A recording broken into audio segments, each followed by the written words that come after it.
అందరికీ నమస్కారం అండి. ఈరోజైతే మీకోసం ఒక ఫుల్ లెంత్ వీడియోని చూపించబోతున్నాను. సిఆర్‌పిఎఫ్ క్యాంపస్‌లో ఒక ముఖ్యమైన పని ఉందని చెప్పేసి లోపటికైతే వచ్చేసానండి. ఇక ముందుగా నడుచుకుంటూ వెళ్తుంటే టెంపుల్ అయితే కనిపించింది. ఎప్పుడు ఈ గుడిని దర్శనం చేసుకుందాం కంప్లీట్‌గా అంటే కుదరట్లేదు. సో, ఈరోజు ఒక్కదాన్నే ఉన్నానని చెప్పేసి లోపటికైతే వచ్చేసాను. చెట్టు కిందైతే మొట్టమొదటిగా నాగదేవత ప్రత్యక్షమైంది. ఇక్కడ మొక్కుకున్న తర్వాత కొంచెం ముందుగా వెళ్తే 3 గుళ్ళు కనబడుతున్నాయి. ఏ గుడిలా అని చెప్పేసి ఒక్కో గుడికి వెళ్దామని చెప్పేసి దగ్గరగా వెళ్లి చూస్తే మొట్టమొదట పూజలు అందుకునేటువంటి శ్రీ గణపతి దేవుడి యొక్క దర్శనం అయితే కలిగిందండి. ఆయన దర్శనం కలగడం కూడా భాగ్యమే కదండీ! చూడండి దేవుడినైతే మీకు చూపిస్తున్నాను. చాలా కష్టంగా వీడియో తీశాను. ఎందుకంటే వెనకాల ఉన్న పోలీస్ ఆఫీసర్స్ అన్నీ గమనిస్తూ ఉన్నారు. పక్కనే అయితే సుబ్రహ్మణ్య స్వామి వారి యొక్క విగ్రహం కూడా ఉంది. ముందుగా నడుచుకుంటూ వెళ్తే నందీశ్వరుడు కనిపించాడు. అంటే మన శివయ్య గారి లింగమూర్తి అయితే ఉందండి. లోపటికి వెళ్ళి మంచిగా ఒక్కదాన్నే ఉన్నాను కాబట్టి అభిషేకం కూడా చేసుకొని బయటికి వచ్చేసాను. వస్తూ ఉంటే సాయిబాబా గారి యొక్క గుడి ఉంది. ఈ సాయిబాబా గుడికి రావడం నేను సెకండ్ టైం అండి. ఇక్కడ మామూలుగా గురువారం అయితే చాలా కోలాహలంగా ఉంటుంది. సందడి సందడిగా ఉంటుంది గురువారం రోజున. ఈరోజైతే ఇక్కడ పాదుకలకు కూడా పూజ చేశారు. ఇక్కడ కూడా మొక్కుకొని ముందుగా నడుచుకుంటూ వెళ్దామని చెప్పేసి చూస్తున్నాను. ఇటుపక్కనైతే మనం వెళ్తే కనుక ఇక్కడ బొట్టు పెట్టుకోవడానికి గంధం, కుంకుమ అన్నీ పెట్టారు. ఇక్కడైతే మన వెంకటేశ్వర స్వామి, అలవేలుమంగ, పద్మావతి అమ్మవారి యొక్క విగ్రహాలు అయితే ఉన్నాయండి. ఇక్కడే అందరూ ప్రసాదం కూడా ఇస్తూ ఉంటారు అందరికీ వాళ్ళు. ఇక నెక్స్ట్ వచ్చేసి మన గుడిలో హైలైట్ అంటే ఈ రాధాకృష్ణుడి యొక్క గుడి అండి. ఇన్ని విగ్రహాల మధ్యలో వీళ్ళిద్దరైతే చాలా బాగా అనిపించారు వాళ్ళ అలంకరణ మొత్తం కూడా. అలా కొంచెం ముందుకు బయటికి నడుచుకుంటూ వస్తుంటే గరుడ దేవుని యొక్క దర్శనం కూడా కలిగింది. అలానే కొంచెం మెట్లు దిగేసి పక్కగా నడుచుకుంటూ వెళ్తున్నానండి. ఈ చెట్టు కింద అయితే పక్కన నడుచుకుంటూ వెళ్తుంటే అయ్యప్ప స్వామి యొక్క దర్శనం కలుగుతుందండి మనకి. మా చంద్రాయణగుట్టలో ఉన్న స్వాములందరూ కూడా ఇక్కడికి వచ్చి అయ్యప్ప మాలధారణ వేస్తూ ఉంటారు. మా మరిది కూడా 3 టైమ్స్ మాల వేసుకున్నప్పుడు ఈ టెంపుల్‌కే వచ్చి వేశారనమాట. అయ్యప్ప దీక్షలో ఉన్నన్ని రోజులు 45 రోజులు ఇక్కడ మనకైతే అన్నదానం కూడా ఫ్రీగా పెడతారు. సో, ఈ గుడి పక్క నుంచి కనుక మనం ముందుకు నడుచుకుంటూ వెళ్తే అమ్మవారి దర్శనం కూడా కలుగుతుందండి. ఇక్కడైతే షేరావాలి మాత యొక్క విగ్రహం అయితే ఉందండి చూడండి. ఎంత బాగా ఉంది కదా అమ్మవారు. నాకైతే చాలా నచ్చింది. ఇంకా లాస్ట్‌లో అయితే నాకు జై శ్రీరామ్ కనిపించారు మన హనుమంతుడు. ఇక ఇక్కడ దేవుడికి పెట్టిన ప్రసాదాన్ని పావురం అయితే ఎంచక్కా తింటుంది. నేను వచ్చినా కానీ భయపడకుండా వెళ్ళిపోతుంది. ఇక హనుమంతుడి దర్శనం చేసుకొని ఆ పక్కగా నడుచుకుంటూ వెళ్తుంటే తులసిమాత యొక్క దర్శనం అయితే కలిగిందండి. ఇక్కడైతే చుట్టూ ప్రాంతం అయితే చూస్తుంటే నేచర్ ఎంత బాగా అనిపిస్తుందంటే ఇక్కడే ఉండిపోవాలనిపించింది కాసేపు. ఇక వెంకటేశ్వర స్వామి యొక్క విగ్రహం కూడా ఉంది ఇక్కడే.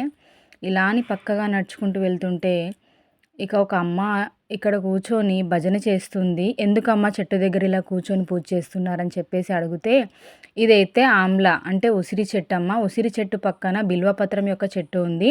శివుడికి బిల్వపత్రాలు ఎక్కుతాయి కాబట్టి ఈ 2 చెట్లను మేము దేవుడిగా పూజించుకొని దాని చుట్టూ ప్రదక్షిణ చేస్తూ ఉంటామని చెప్పేసి చెప్తుంది. ఇలా వాళ్ళ గురించి తెలుసుకున్న తర్వాత కాసేపు ఇక్కడ గజస్తంభం దగ్గర కూర్చున్నాను.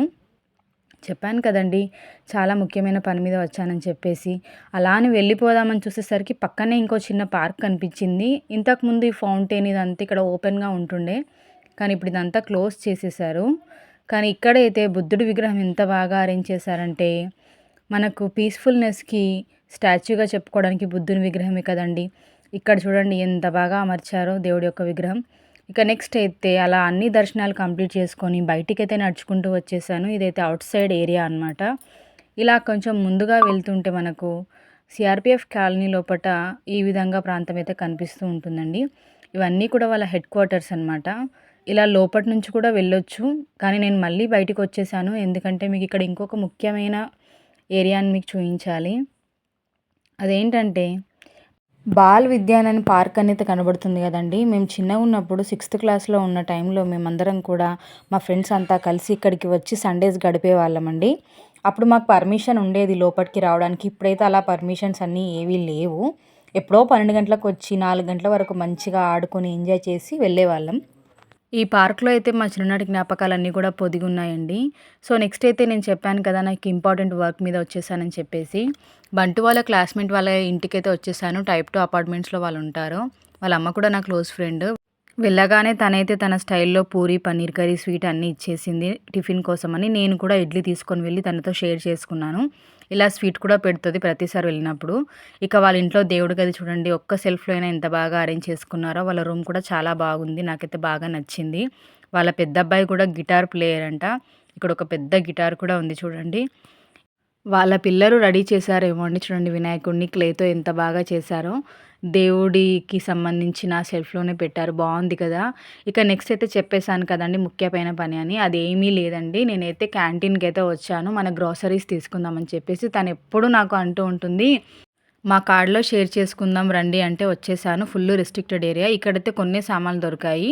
చూడండి సీఆర్‌పీఎఫ్‌లో ఇంకా ఎక్కడికైనా వెళ్ళాలంటే ఇలా ఆటో కూడా అవైలబిలిటీ ఉంటుంది. ఇక్కడ నుంచైతే ముందుగా వెళ్తున్నాము వేరే సిగ్నల్ దగ్గరికి. మా ఫ్రెండ్‌నైతే చూయించలేదు కదండీ! చూయించేస్తున్నాను. చూడండి తినే మా ఫ్రెండ్. చాలా మంచి ఆమె. బాగా రిసీవ్ చేసుకుంటారు ఎప్పుడు కూడా. ఇక్కడైతే టైప్ 2 సిగ్నల్ లోపట క్యాంటీన్‌కైతే మేము వెళ్లి సరుకులు కూడా తీసేసుకున్నాము. మొత్తం ఫోన్ అయితే అక్కడ అలోయే లేదసలు. అందుకోసం దారి చూపిస్తున్నటువంటి ఇక్కడ లోపల నుంచి వెళ్ళాలి. మేము అన్ని సరుకులు తీసుకున్న తర్వాత అయితే ఆటో కోసం వెయిట్ చేస్తున్నాము.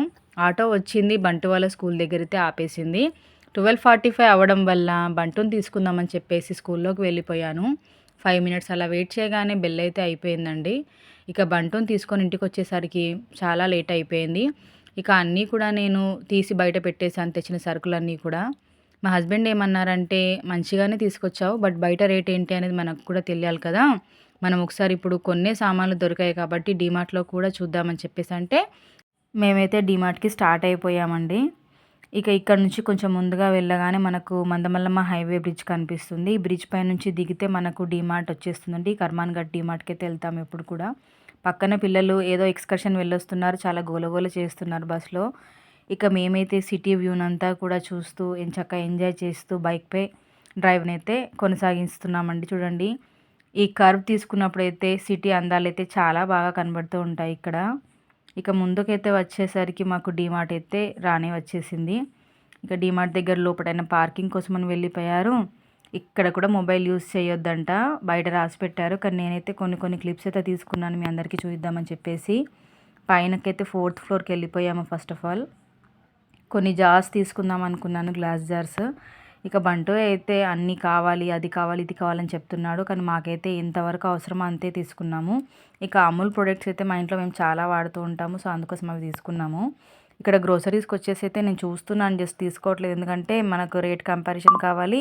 ఇంకొకటి అక్కడ ఏవైతే దొరకలేదో ఆ సామాన్ల కోసం ఇక్కడికి వచ్చాం మెయిన్ ఇంపార్టెంట్‌గా. అవన్నీ తీసుకున్న తర్వాత మా బిల్లింగ్ అయితే అంతా అయిపోయిందండి. ఈ పాప కూర్చుంది ఇలా ట్రాలీలో నేను కూడా కూర్చుంటానని చెప్పేసి వాడు గోల చేస్తుంటే ఇక మా హస్బెండ్ వాడిని కూడా కూర్చోబెట్టాడు.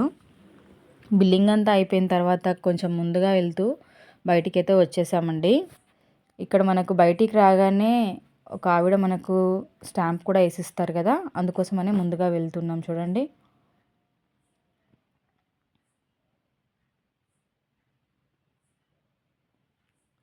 ఇక బయటికైతే వచ్చేసామండి. ఆవిడ స్టాంప్ వేసి నా బ్యాగ్‌కున్న స్ట్రిప్స్ అన్నీ కూడా తీసేసి ఇచ్చేశారు. ఇక వీళ్ళైతే ఎన్ని అవర్స్ ఇలా నిలబడతారో ఏంటో నాకైతే చూస్తుంటే అలానే అనిపిస్తుంది. ఇక నెక్స్ట్ అయితే మేము తీసుకున్నటువంటి సామాన్లన్నీ కూడా మా బ్యాగ్‌లో వేసేసుకోవాలి కదా! మా హస్బెండ్ చూడండి ఎలా టైర్డ్ అయిపోయారో. వెళ్దామా అంటే తొందరగా వెళ్దామని చెప్పేసి అంటున్నారు. ఇక నేను కూడా మార్నింగ్ నుంచి బయటే ఉన్నాను ఈరోజు. ట్రాలీలోంచి సామాన్లన్నీ మా బ్యాగ్‌లోకి సర్దేసుకొని తిరుగు ప్రయాణం మా ఇంటికైతే స్టార్ట్ అయిపోయామండి. చాలా టైర్డ్ అయిపోయాము ఈరోజు అసలు అందరం అయితేను. ఆల్మోస్ట్ 7 అయిపోయిందండి బయటే. ఇక వంట చేసే ఓపిక లేదని చెప్తే మా ఆయన రెస్టారెంట్ నుంచి మంది అయితే తీసుకొచ్చారు. మందితో పాటు మాకు చికెన్ సూప్‌ని కూడా ఇచ్చారు. ఈ చలికాలంలో ఇలా సూప్ కూడా తాగితే బావుంటుందని నేనైతే టేస్ట్ కూడా చేశాను. చాలా టేస్టీగా ఉండే. మంది కూడా చాలా బావుందండి. సో, ఈరోజైతే మాకు క్యాంటీన్ వల్లే కొంచెం లాభం అయితే జరిగిందని చెప్పాలి. ప్రాఫిటే అండి. చాలా రేట్స్ తక్కువగా ఉన్నాయి. ఇక ఈ ట్యూస్‌డే మాకిలా గడిచిందండి. Thank you for watching our videos. Please do like, share and subscribe to our channel.